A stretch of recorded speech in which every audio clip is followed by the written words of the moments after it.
그럼 코벨이 선정한 올해 가장 큰 이슈와 사건은 어떤 것이었나요? 네, 저는 뭐 한 가지만 꼽으려고 그랬는데 어쨌든 지금 바라가 이미 당연히 언급을 하고 지나갔기 때문에 간단히 하나는 언급하고요. 예.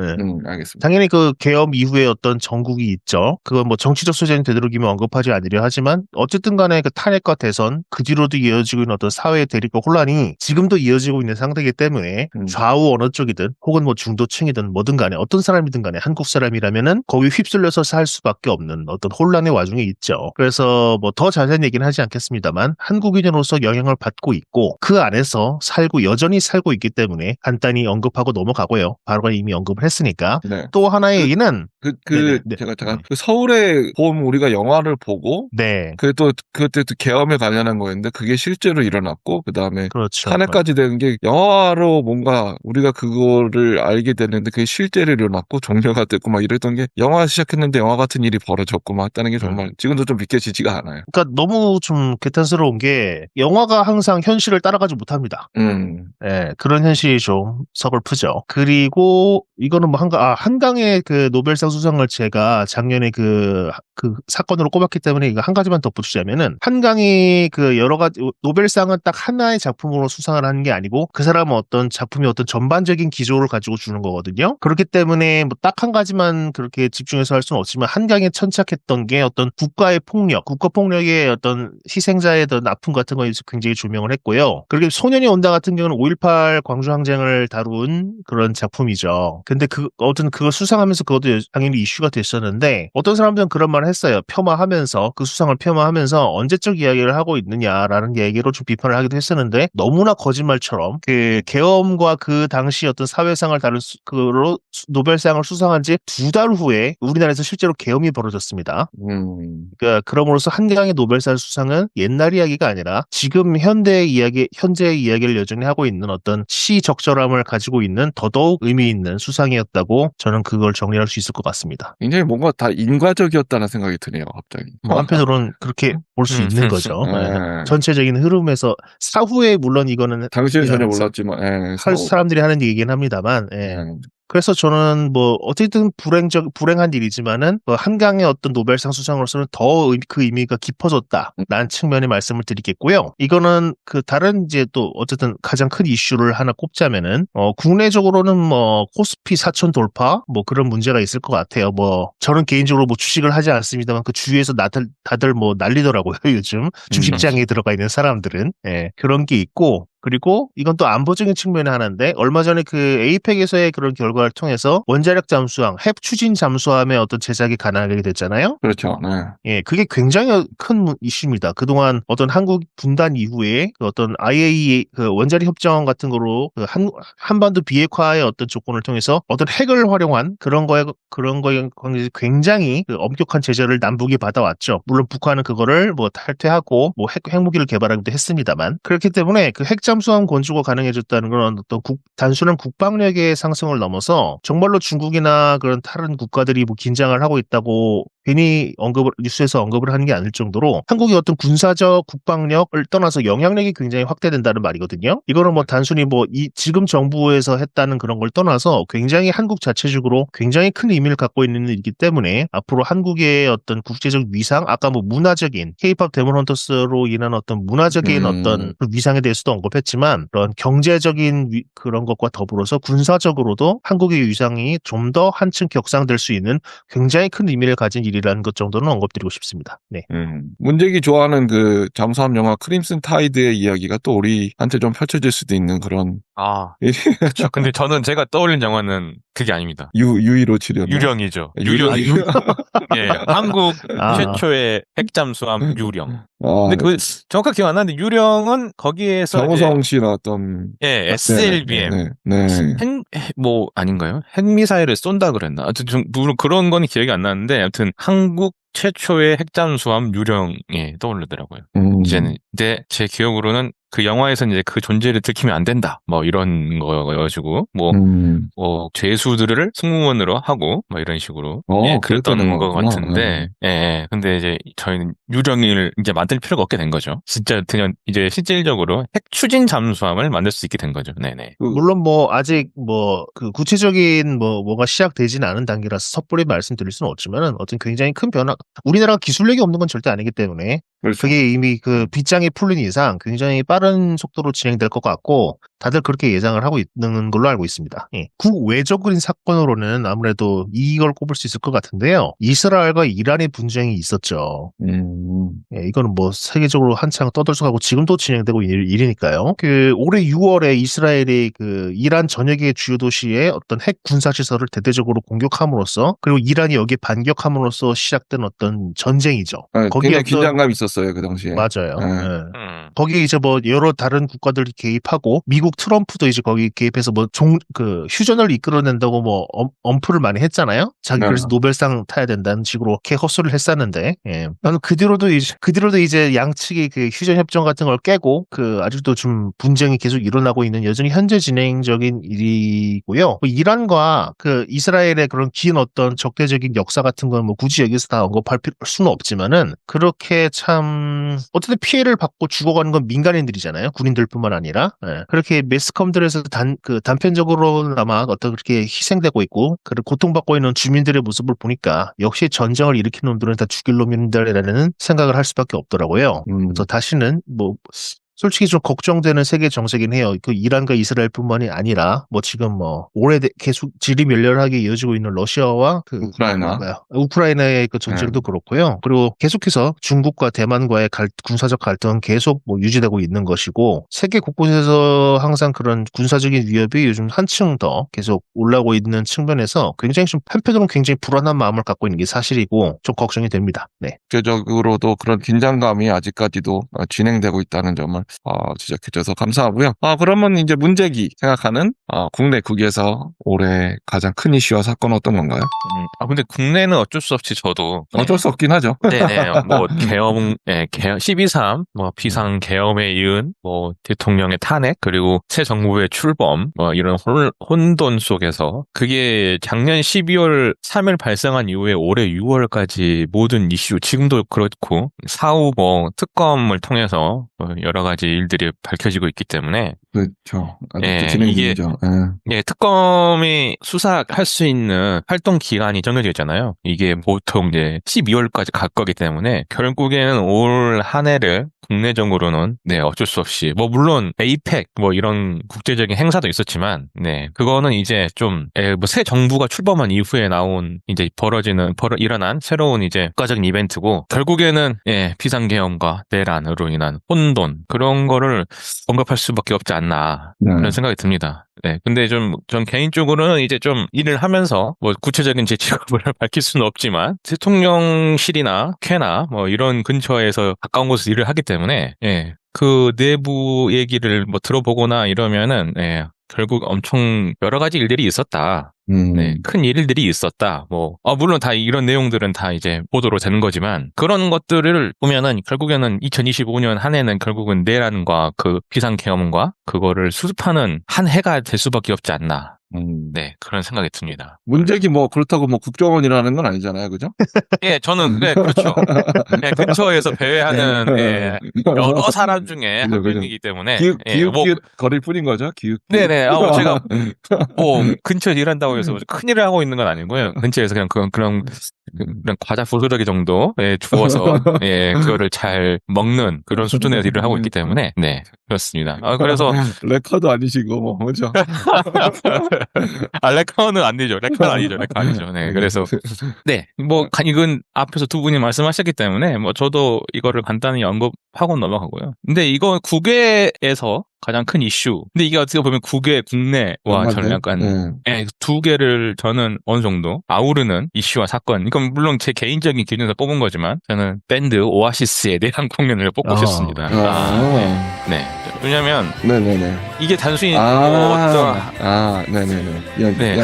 한 밴드가 뭐 내한했다, 뭐 그것도 좀 재결합을 한 거고, 네. 그리고 저는 불행하게도 그 공연을 못 갔지만 여기저기 올라온 후기나 갔다 온 사람들의 연령대나 이런 걸 보면 아주 젊은 친구들도 많이 가더라고요. 그래서 오아시스가 데뷔를 했거나 오아시스가 좀 활동을 할 때 이 밴드의 음악을 듣지 않았던 그런 친구들이 이렇게 열광하는 이유나 이런 게 궁금하기도 하고 좀 그 모습이 좀 생경하기도 했습니다. 뭐 물론 나중에 좋아할 수도 있지만 약간 세대를 통합해버린 약간 이런 모습도 본 것 같기도 하고, 네. 그래서 오아시스의 밴드 재결합 그리고 국내 내한 공연 이거를 올해 가장 큰 이슈로 하나 또 저는 듣고 싶었습니다. 네. 팬심이 느껴지는 선정이네요. 네, 물론. 근데 이게 약간 개인적으로 어디 제가 뭐 LP 바나 약간 이런 데를 자주 가는 편인데 친구들이랑. 그래서 이제 오아시스를 이제 신청을 하면 누군가 왜 오아시스 신청해? 약간 그런 약간 꼰대력이랄까요? 네. 이런데까지 와서 오아시스 신청하니? 막 이런 식으로 하는데, 젊은 친구들이 와서 이제 신청을 하는 거예요, 오아시스를. 그래서, 콜드플레이나. 그때 좀 흐뭇한가요? 흐뭇하죠. 흐뭇하면서도 그런 거 있지 않습니까? 그렇지, 오아시스로 시작해야지, 막 이런 거. 예. 마치 배철수 선생님이 요새 애들은 왜 팝을 안 들어? 막 그런 느낌과 좀, 결이 같이 하는 그런 느낌. 그런 것까지는 아니지만, 좀 그런 거 있잖아요. 오아시스를 되는 거 알아? 막 이런 처음에는. 예. 근데 그 오아시스 내한이 오기 전부터도 그런 게 있어서 LP가 유행했잖아요. 지금도 좀 유행은 하는 건데 레트로 열풍을 타고 그래서 오아시스 LP를 사서 듣고 막 집에서 턴테이블도 사서 듣고 막 이런 거 어디 LP바 가서 오아시스 신청하고 막 이런 거를 보면서 쟤네들이 오아시스를 안 해? 막 이런 식으로 약간 좀 방금 말도 굉장히 너무 올드했어.